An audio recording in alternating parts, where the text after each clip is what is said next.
Hello, hello, hello, and welcome to another episode of the Full Quota podcast. My name is Mpho. I've got Tim here. We're co-hosts of this South Africa's number one cricketing podcast, quite frankly, where we talk all things South African cricket. We've got the third test happening this week, but we've also got, which I think we're going to have to find time to do tomorrow, Tim, somehow, because I'm traveling. But anyway, we need to find time to do this. We're announcing our World T20 squad tomorrow. And it's actually quite interesting because, well, I don't think there'll be surprises, but I do think the Diego Brevis hype train might complain, and the anti-Timber group might also complain too, Tim. So it's going to be quite exciting to see, but I don't think there'll be lots of surprises. Remember, you can subscribe to our channel, One World Sports Radio. We're also on Anchor Podcasts, the audio version. You can hear this as well as the Apple Podcasts, and also we're on YouTube, Twitter, as well as Facebook, so you can follow us there as well as on Instagram. Tim, how are you doing? I'm doing good, man. I'm raring to go. It's been a long wait from the last test. It's a part of the season where you're now starting getting alerts from CSA every day, which is really good. Also, we need to talk about the new season because the squads came out and there's some names that are missing, like literally missing off the planet of the Earth. But then I noticed that one of those missing names is in Namibia right now at the Lions. We'll talk about that in another episode, probably next week when we dissect everything that's happened in this test series. South Africa play England. It's 1-1. They're going to the Oval, which is my favorite ground in the UK. I've only been to two. One is Lords. The other one is the Oval. I like the Oval better than Lords, by the way. So sorry to all the purists. And so we've got we've got a guest today to come and talk about it. Talk about this third test. He's going to give us the English view and tell us all things that happened to Johnny Bairstow and anybody else who's in the team and who's going to replace him. So we're going to bring on Jack Hope, who also has a cricket podcast as well. Jack, how are you doing? I'm doing great, and I completely agree about the Oval as well. I having been to a few of the English Test grounds, I think it's the number one, and it's certainly better than Lords from a London point of view. There's more people who actually like cricket at the Oval. Actually, go Lords. Yes, Lords is like a day out for the Red Trouser Brigade. Dude, yeah, I think we all agree. Cool. So, Jack, third test. How's the test series been for you? It's been a roller coaster for us here in South Africa. We win one, we lose one. It feels like the New Zealand tour in reverse because we got blown out in the one game, but we blew them out in the one game. How are you feeling on that side of the world? I've really enjoyed it. The test series so far, it feels like one of those. It feels like a boxing match where both fighters have sort of gone into the fight slightly underprepared, and they know they can't go 12 rounds. So they have to try and get the knockout in the first sort of couple of rounds. So there's punches being thrown left, right, and centre, and we've effectively seen the knockout blow be landed early on day one in both tests so far.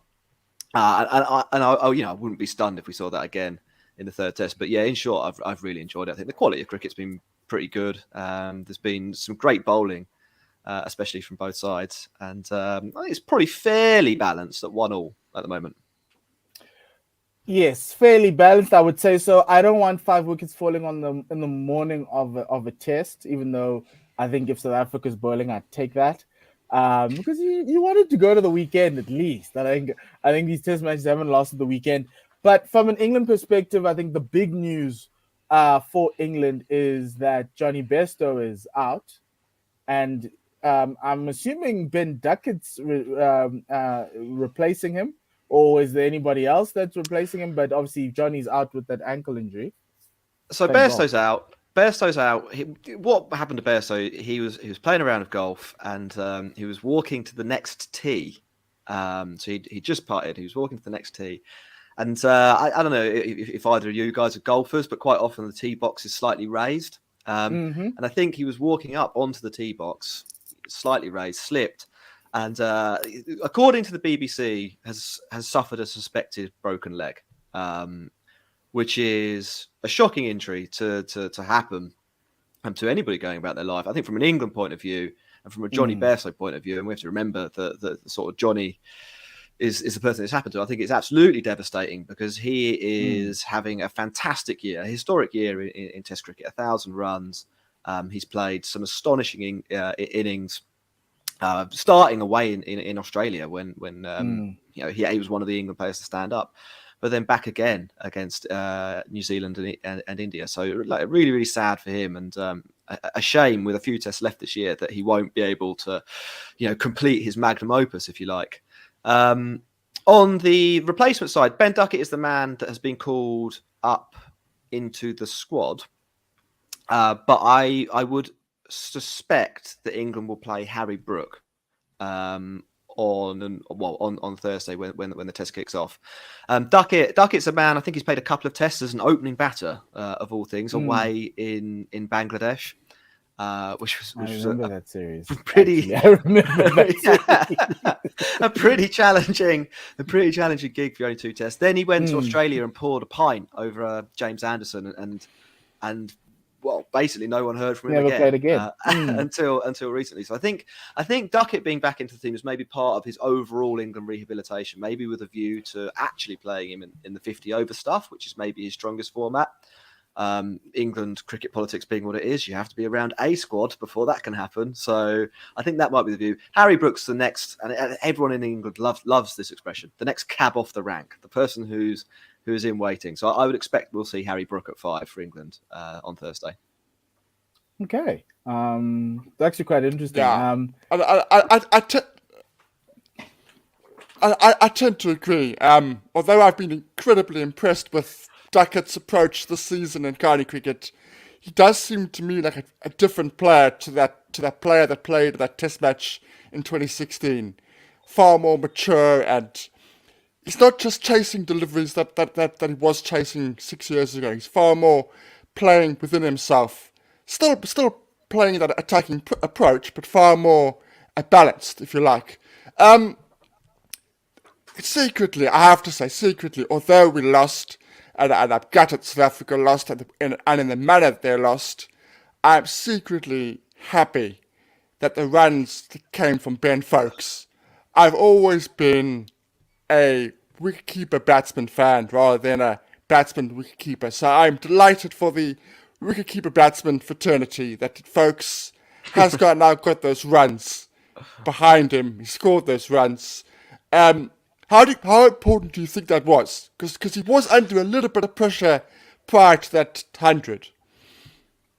I think he was under quite a lot of pressure, actually, because there are a few players, Bairstow was one of them, who are well capable of playing as a wicketkeeper batter. In Bairstow's case, maybe in the top 6. And eventually low scores tell, don't they? Like it's very difficult to carry a man, even if he's your number 7 specialist wicketkeeper, very great, great with the gloves, arguably the world's best with the gloves. It's very difficult to carry somebody who's sort of averaging 20, which is what he was doing in the sort of run up to that match this year. I mean, it's strange with folks, I don't know. I mean, Tim, it sounds like you watch quite a lot of county cricket, and maybe in a sense it'd be better to address this than I would. I watch a fair amount, not loads, but a fair amount. Folks after the match talked about his role in the team as being somebody who should be getting sort of 30s and 40s, batting with the tail and chipping in. And he was like, "Oh, it was really nice to actually have the opportunity to score a century." Now, to me, that didn't chime with the reputation that he had on the county circuit as somebody who's almost good enough to play for England as an outright batter. So yeah, I think it was good to see him have that breakthrough innings, and I wonder whether maybe, and I guess it's a question for you, where maybe this will be something that gives him the confidence that he can be somebody who can get hundreds in international cricket. Yeah. Well, look, I think. Go, Mpho, go. No, what I'm saying is I'm a fan of Ben Foakes, and I'm happy that he's coming through. And to a certain extent, I extend the same to Zach Crawley. Has he also been kind of told to? Because we all know the story of match-winning innings. He can sit in there until he gives us one match-winning innings, but what was his reputation in county cricket before? Because I thought he was a talented young batter who, if he played in a more less rapid or tradition, he played in a traditional sense, could be one for the future. Because we saw him score that monster 200 against Pakistan. I think he didn't do that badly against South Africa at home, but I know that it was Sibley who actually did quite well there. But is this change of strategy, change of tact, kind of diminishing Zach Crawley's talent in a sense that he's actually, quite frankly, couldn't be bothered? Because that's what it comes across to me. It's like this guy's been given a license to just be reckless. Crawley's an interesting one. Now, my opinion on Crawley is that he, as you say, is a talented youngster in county cricket that probably wasn't ready to be picked. They did pick him, then he got the 200, and then England decided they were going to go all in, basically, on this guy. I still think he's quite far from the finished product, and that I don't think he really understands how to score ugly runs, or runs in general, if that makes sense. He has all the shots. He has all the shots. He has shots which will score runs, but he doesn't know how to string them together in a sequence and so on to actually build an innings and where to exploit bowlers' weaknesses. He just sort of goes out there, flashes around a little bit, and he sort of, you get the sense he's sort of just crossing his fingers. And I think really he needed to learn that skill, probably not in international cricket. And I think maybe the change we saw in the last match is him trying to learn that skill on the biggest stage. I can't see it happening, but I don't know if I don't know if England are ready for another change at the top of the order. To be honest, I think. As I said, I think they've gone all in on Crawley, and they're happy to ride it for a little bit longer, and basically just hope for the best. Similar to Crawley when he goes out to bat, just sort of cross their fingers and hope that it does come good. Because I don't think they know who the next option is, and I think if they did have a next best option, they'd probably be in the team already. I mean, like it's they've tried everyone, and most of them have failed. And nobody's really come through. So, rock and a hard place, I think, is the Crawley situation. He'll definitely play this week and probably be on tour to Pakistan in the winter as well. Yeah, well, look, at least he enjoys playing against Pakistan, so that's going to be a good thing for him. I think you got a spot on there. I think that the most telling thing for me was when the squads came out, beginning of the series, England didn't have a backup opener. They basically said, these are our openers for the series. Good luck, boys. Tim, who opened in England Day for England Lions? There were no backup openers in the England Test squad. So you had your backup batter was Harry Brook. He hasn't opened. He's a middle order batsman. Yeah, so but who opened for England Lions, Tim? Jennings. Okay, that's right. Yeah, and Sibley. Yeah, Jennings and Sibley. Okay, no, that's okay. But they weren't in the actual England. Yeah, well, they were in the A squad. Go back there. No, and I tend to agree. As much as I think that second innings, the innings in the second test was important for the context of the test match, I don't think he is a long-term solution. So it was very important to win that test match. That 17 of 76 overnight was vital. I don't think it's a long-term solution. But you've gone through 18 since 2012, so who knows? Okay, Tim, let's go to the visitors. So I'm going to ask you, Rassie's injured. What are your changes to the team? Well, somebody has to come in. So who's coming in for you? It has to be Rickleton. Rickleton was the next in line, and has been for a little while now. He was probably told to go and score runs in England. Cricket South Africa said you can go and score runs in England in the off season. He's done that. He averages 77. He scored good runs at a good pace. And if you make a little swap there, England have brought in Duckett. Now, both of those guys, Duckett and Rickleton, have been playing Division 2 cricket in the county circuit. So they've both been rewarded, if you like. For me, it has to be Rickleton. I know there'll be discussions about keeping somebody and playing Zondo, but I just think at the moment, also with the right-left-hand combination as well, might be important. With the Test match, Rickleton is the guy, in form and playing the best cricket.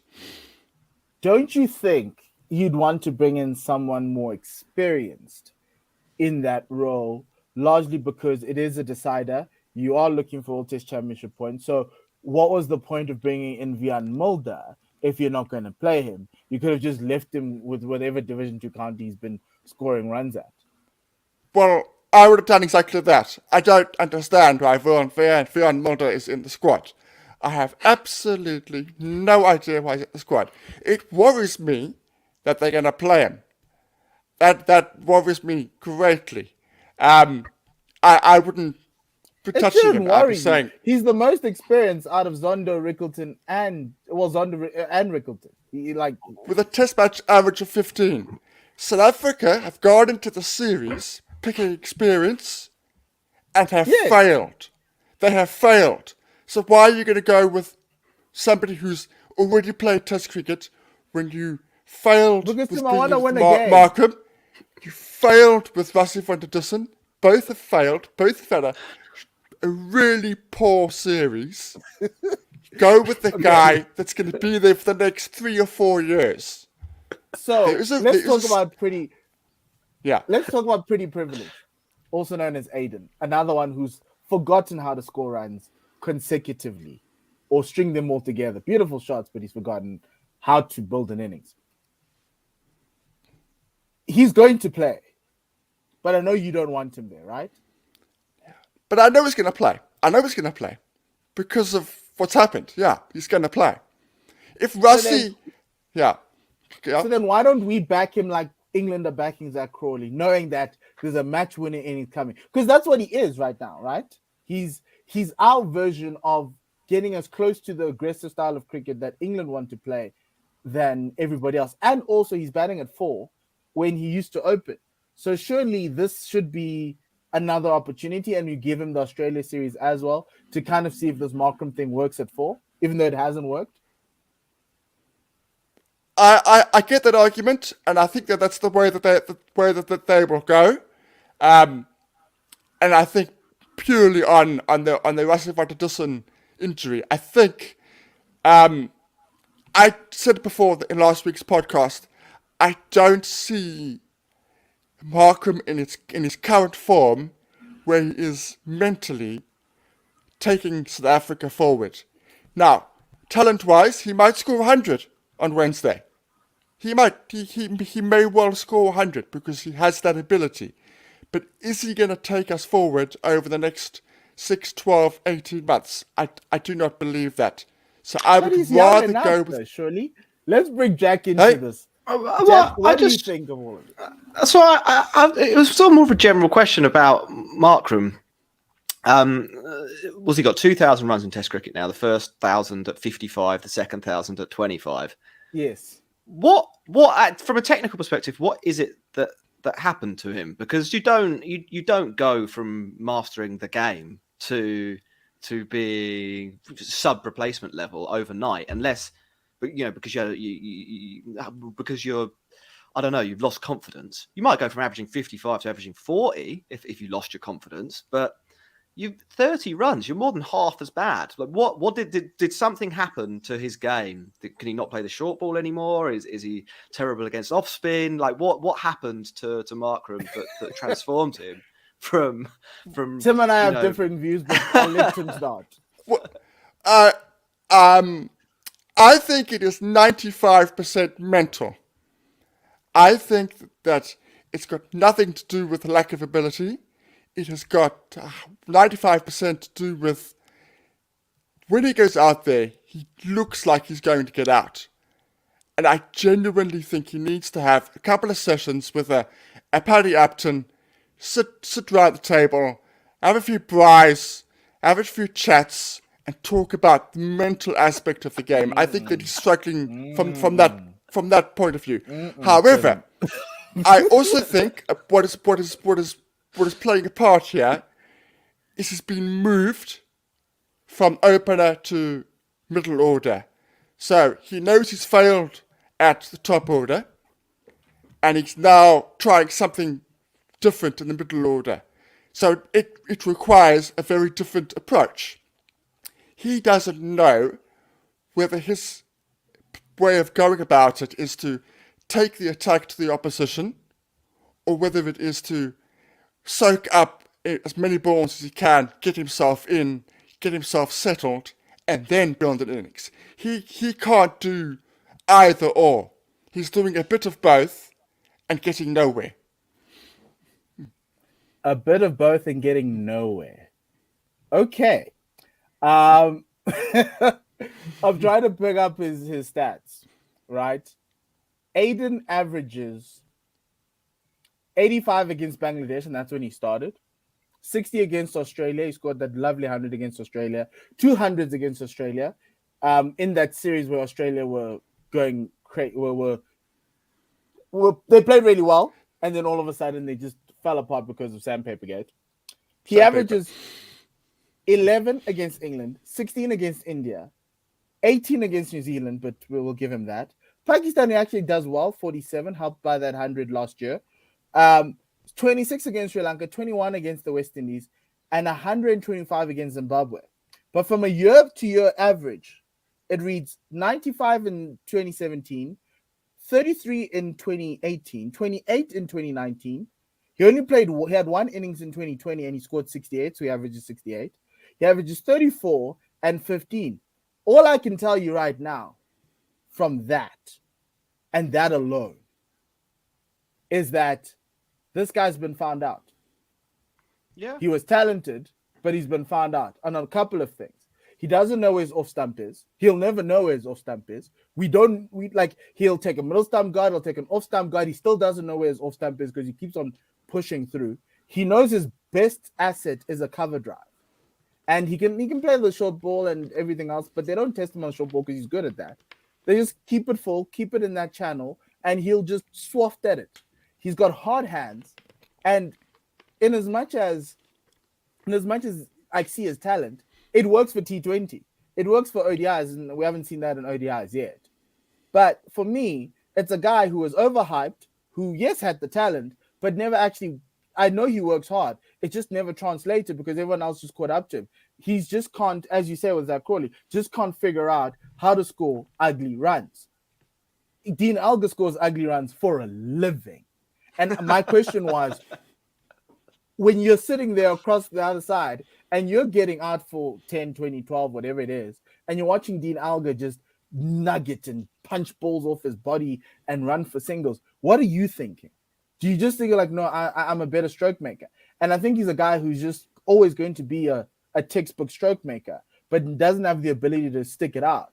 And it's fine. And that's okay. If he doesn't have that, that's okay.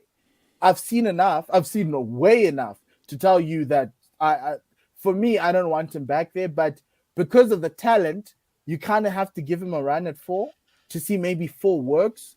But he's too expensive with the cover drive. He's chasing, like in England, you have to play the ball under your eyes. In South Africa, you kind of also do need to play the ball under your eyes, but you can get away with that because of the fact that there's not a lot of movement. But I sit there going, is this the type of guy we want? Because if you look at Kyle Verreynne, here's another example. Kyle Verreynne's bullied domestic. He averages 50 in domestic cricket. The man cannot sit still. He's on the move when he's playing his cover drive. Sometimes he doesn't even move his feet. That's the worst thing ever. And he just uses his hands, which is like the most dangerous thing you can ever have in Test cricket. But we're persisting with him. We're seeing if it can work. We're giving him a chance like we gave everyone else a chance. But I think we've given Aiden enough chances. And it's not mental. Well, yes, Tim, it is mental, but I do think there's a level of slight stubbornness, maybe an inability to let go of what has made you great, to try and figure out what will actually work. And I think for me, that's what the mental aspect. It's not the fact that he's not knowing where his off stump is. Like, I couldn't care. I think he couldn't care less. It's just he needs to understand how he can sit for an hour, 2 hours, 3 hours, and ground out against opposition that are his equals. Because he bullies everything below. Like, if we dropped him, he'd probably go score 1,000 runs in a domestic season of 7 games, because that's how good he is. But at that level of Test cricket, it's a different ball game, and he hasn't adjusted to it. And it's also a situation of he's gone throughout his career knowing that there's nobody else around there that you can drop him for. Because if you drop him for an old Peter Malan, everyone's going to say, but you're going to go back to him in a few years' time. Similar to him being dropped now, everyone's assuming that we'll give him 18 months out the game, and then he'll come back and give us, 25 average? And then he got to a point where, and this is the best thing about his mental game, he decided to pick up bowling. So he's an off spinner now. Why? Because if South Africa need a second spinner, but we don't have that second spinner around, Aiden can bowl and he can keep himself in the teamwork like that in limited overs cricket. So there's that. He's thinking about his game. I just think he's not thinking hard enough about his batting and being able to score those ugly runs and leave the ball. It's the same thing with Zach Crawley. Leave the ball, dude. You can leave the first 30 balls. Tell yourself, I want to face 30 balls. If I leave for the first 30, no one's going to complain. But so that's where my apprehension about Aiden Markham. We digressed a little bit, but that's okay. Tim, Simon Harmer played at Old Trafford. Jack, I know you've seen Simon Harmer. Were you surprised with Simon Harmer's performance, or was it just a function of the fact that the game was gone by lunchtime on day one? Can I got the sense here, and you can shoot me down if you think I'm wrong. I won't be offended. I got the sense that South Africa started to believe their own hype a little bit after the first test and thought they could do whatever they wanted to win at Old Trafford, and lost sight of the fundamentals of playing in England, or the fundamental team makeup that works in England, which is 3 or 4 seamers and a spinner as your kind of backup bowler. Now, it was a dry pitch at Old Trafford, and it has been a dry summer, but it is still England, and it's still really hard to bat against a seaming ball before lunch in England. And I thought, I'm digressing. I'm going at a tangent from Simon Harmer here a little bit, but I think by picking the 2 spinners, South Africa are then backed into a corner where they have to bat first, and they know it's a bad decision. Like, everybody in the ground knew it was a bad decision. People watching from thousands of miles away could tell you that it was a bad decision to bat first at Old Trafford on a pitch that was definitely going to do a bit, because it had to have some grass on it to hold it together for long enough for it to be a test match pitch. That's the kind of flip side is on English grounds at the moment, because they drain so well, because it rains here all the time. They often start very, very lively because there's too much grass on them and they've had to overwater them, so that they will actually last for 5 days. Get it at Lord's all the time. Old Trafford's another one. And then they ran into a pumped-up England team with Robinson back in and Broad bowling with something to prove. And it was all over. So by the time Harmer gets the ball, the match is sort of 80% gone. He needs to bowl a magic spell, and he's an off spinner, and off spinners, unless you're Ashwin, tend not to be magic spell bowlers. They're kind of wickets by attrition. Land it on the same spot, does something a little bit different.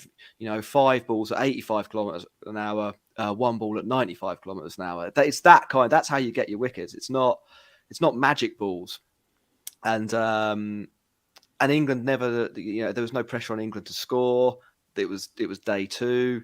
Ben Folkes and Ben Stokes got to play their innings. There wasn't even scoreboard pressure. They could have both been out, and everyone else could have been out, and England would probably still have won the match by the time they both had 50. So they were just adding runs to their own stats, basically. And Harmer did a lot of the bowling then, and it's not probably a pretty flat fielding team. It's not the perfect time to bowl. I don't think he'll be back in I don't think he'll be in again, rather, for the final test.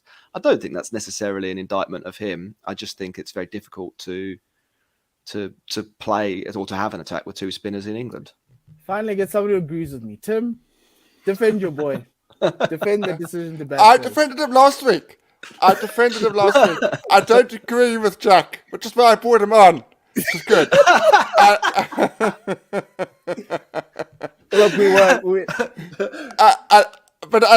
I don't want to digress. Except to say we will never know what he might have done days 3, 4, and 5, because of how badly we batted. We will never know. That's all I will say. So you're sticking with the batsman let him down. You're sticking with that. Absolutely, 100%. I think there's an argument for this. If you had the New Zealand batting lineup from 2017 to 2020 as your top 7, where everyone averages 40, and you can be pretty sure that if you bat twice, you'll have taken 3 days out of the game and you'll have 700 runs on the board, then I can see why you might pick 2 spinners. I still think in England it would be the wrong decision, but I can see why you might.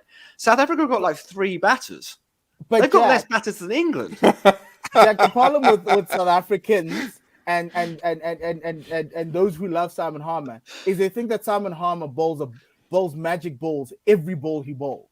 They think it's like Bangladesh all over again. You know, they think that every ball he bowls is magic balls. They're like, Simon, get us back into the game.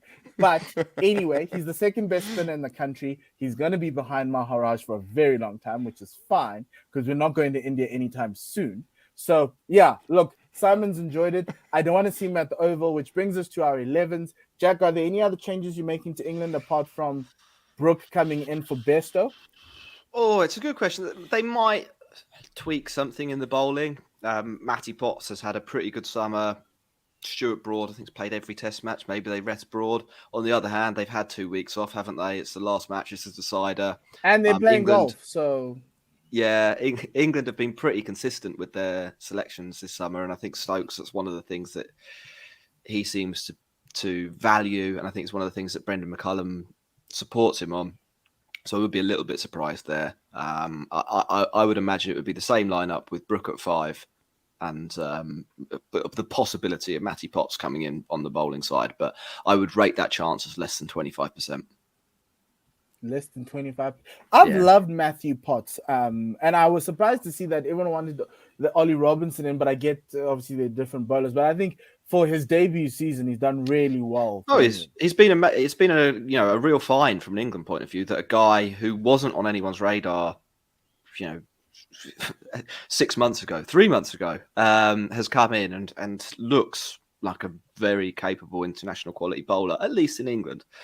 It's also great from an England point of view because everybody else who can bowl is injured, and so it could have been a real disaster had they not found Potts. And who was going to bowl those overs if it wasn't Potts? It would have been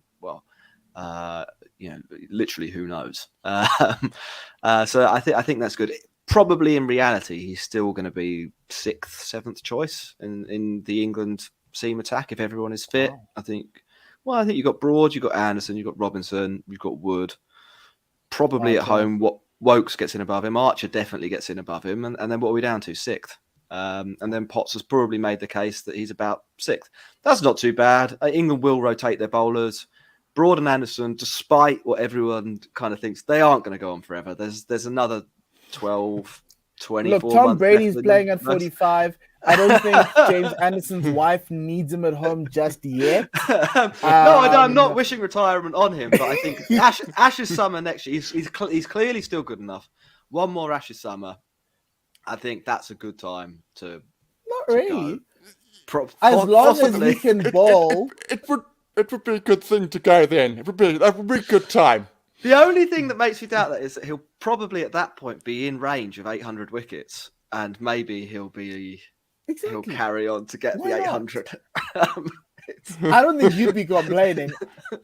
The only thing we should be complaining on myself and Tim. I'm not wishing. I'm making it. I think I'm making a more general point that England looked like when they went on that tour of the West Indies and Matt Fisher was bowling and Chris Wokes couldn't buy a wicket. It looked like England were in real trouble when it came to seam bowling. Now he's come through. Robinson's fit again. Things are looking a little bit sunnier. I think if you're an England fan. Tim, any other changes to the Proteas? Obviously, we know Rickleton's coming in for Rassie. Jansen is going to come in for Harmer. Definitely. Definitely going to come in for Harmer. Oh, good God, no. If he comes in, then I don't know what I'm going to do now. I probably won't have a TV left. Okay, cool. Okay, noted. So, Bouch, please. We want him to watch cricket. It's, so please don't let him smash the TV. My changes, Harmer out for Janssen, Rickleton in for Rassi, Aiden out for Zondo. I've seen enough of Aiden at 4 to tell you it's not going to work, but carry on and do what you want to do. Yeah, look, I think the batting lineup is going to be very weak, but we knew that coming in without Timber, because Timber's our guy, averaging 50 since 2020, which is really awesome. And yeah, really, really missed. He's playing in Namibia right now. My question was, dudes, why couldn't he just fly it up? Like, if Vian can come in, surely Timber can come in too. What's he doing in Namibia? He's playing in the there's a tournament in Namibia is hosting a T20 tournament. Between like the Lahore. Yeah, it's a preseason. It's a rehab thing, basically. It's a rehab thing. Yeah. Some very interesting names there as well in that. So I was like, okay, interesting. Reza Hendricks's form is no fluke, guys. So that's true. Yeah. So Jack, Thursday morning, you arrive at the Oval. They unveil the pitch. What do you expect to see?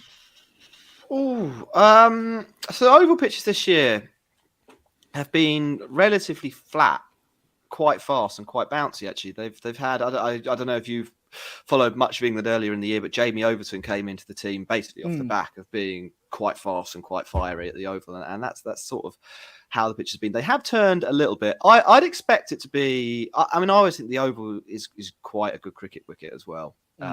Normally, you get a good 4 days of the ball's not out of the game, but batting for an English wicket is slightly more on top. So I'd expect something similar to that. With the dryness of the summer, I'd expect there to be a little bit of pace and bounce in there too. Last year, actually, at the Oval, reverse swing played a big role in India's win. Jasprit Bumrah bowled an amazing spell of reverse swing, so that could be a plus. I think if you from a South African point of view, and really the only bowler who I think we got, or who I think got it moving or reversing was Norkia in the Old Trafford test, so that could potentially be a factor. I'd say relatively flat, probably quite quick, probably quite dry. Okay. And the prediction? Wait. Before the prediction, Jack. Okay. Before the prediction, before we get there, this was the place where I thought we would have Simon Harmer. This is the one test I thought you could do 2 spinners. So England's not doing any second spinner, thinking of a second spinner, none of that. No, I don't. So if you win the toss, no. Jack, and you're England, what do you do? I think you trust the process, don't you? I think you bowl first. Yeah. It's not. I don't think it's as much of a. It's not as obvious a decision as at Lords or Old Trafford or at Headingley or even Edgbaston. To be honest, I think there's definitely more of a debate that you could bat first, because it's quite possible. Unlike just some of those grounds, unlike all of those grounds, it is quite possible that actually batting will get harder. Whereas at those grounds, batting actually tends to get a little bit easier. But the style of cricket that England want to play, I think it makes sense to bat last and to be this intimidating chasing team, basically. Okay. Tim, if you're Dean Alga, coin toss falls on your side, with everything that Jack's told you, what are you doing? I'm probably going to have a bowl. I don't want to get into a so I would rather England made 350 for 3 than us being out for 150, because at least then we can still technically draw the test match. Still in the game. If we qualify for 150, we can't. There is going to be quite. So I haven't got day 1 to 4 tickets. I've got a day 5 ticket. There's a little bit of rain around, so I think there's the possibility that if there is a big innings in this match, the draw does come into the game as a potential result. I'd imagine we'll lose 2 or 3 sessions across 5 days. Okay. Okay. So yeah, look, I'd bowl first, because I think we need to lead with our strong suit and what's worked, and stop trying to do that, and it keeps us in the game for longer. For me, that's, as you say, Tim, that's most important. Like let's be in this. Let's not throw away the chance of winning after the first session. That can't happen.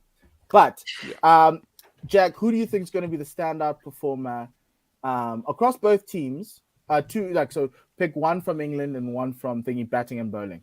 Who's going to put a name for themselves or make a name for themselves? I think the pitch will suit Dean Elgar with the bat. I think you don't tend not to get loads of lateral movement. It tends to be bounce and pace. And I always think of Dean Elgar as somebody who sort of thrives in those conditions, even if he doesn't necessarily look like he's loving batting. He is quite hard to get out, and that seems to be when he does well. Bowling wise, I think Nortje again, from a South African point of view, could be the crucial one because of that reverse swing factor.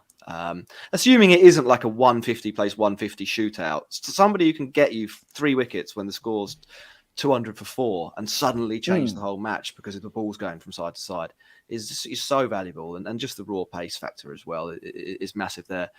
From England's point of view, Robinson, and again, I'm leaning into the bouncing here. I think Robinson's height and bounce will make him probably England's most threatening bowler. And with the bat, I don't know. I don't know who the star is going to be. I mean, it's easy to say. I'm most interested in seeing Brook. He's been on the bench for England all summer. In the county championship, he's averaging 107 this season. He's got 990 runs there. Did he get a ton in the Lions match? Or was he one of the guys who got 90 odd? I think he scored a ton. He got runs. He got runs. Let's put it that way. He got significant runs. Yeah. So I think I'm really looking forward to seeing him come into the side as somebody to put pressure on this team. And the other thing with Bairstow out, we talked about this a little bit earlier. If we assume it is a leg break, that could be a long-term injury. They're going to need a batter to go to Pakistan.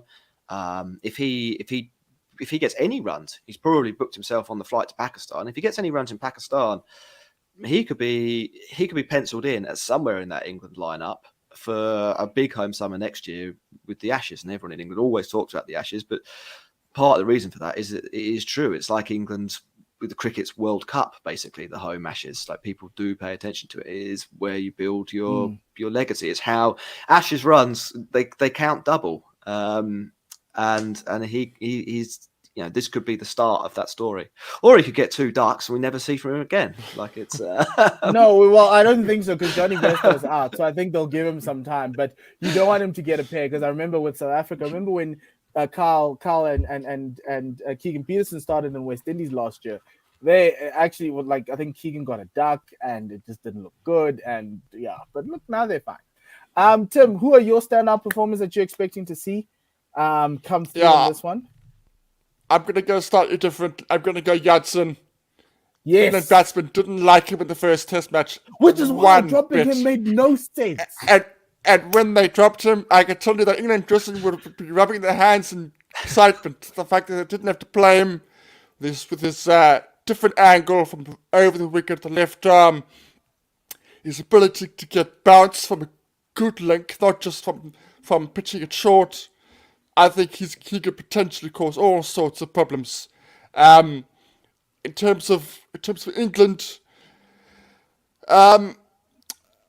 let's say Crawley comes off, plays a natural Crawley innings, a proper Crawley. I don't think it's going to happen, but let's just for fun. You know let's what just this say means? He does. If he does that, it means that that means that he's playing in the Ashes next year, which is going to be a problem. Yeah. But you didn't say the South African batter. Who's going to be for you? It's Aiden. Right? I'd love it to be Ryan.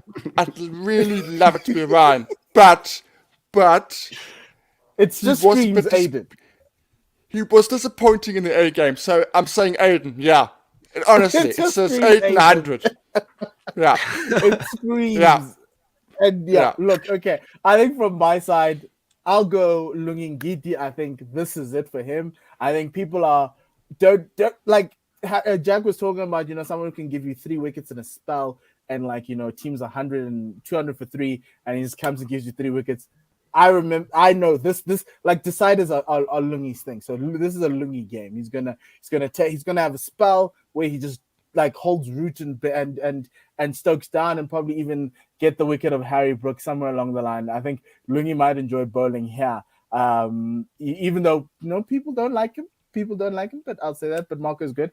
And then from a batting perspective, I know it screams Aiden. I know, but I think it's time for KP to announce himself to the rest of the world and score 100 at the Oval. I feel Keegan Peterson has a 100 near him. Like, you know, like the they're gonna be original living and KP. die. Yes, he is the original KP, not that other fraud that we sold you. And so yeah, I hope KP comes through. Rickleton's probably going to score a young tasty 50.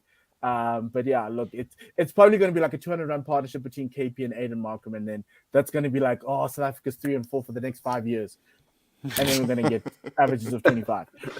But Jack, what's your prediction? Who's winning? I think there might be a draw. It's a bit boring. How? But I think Have we had a draw in Test cricket this year?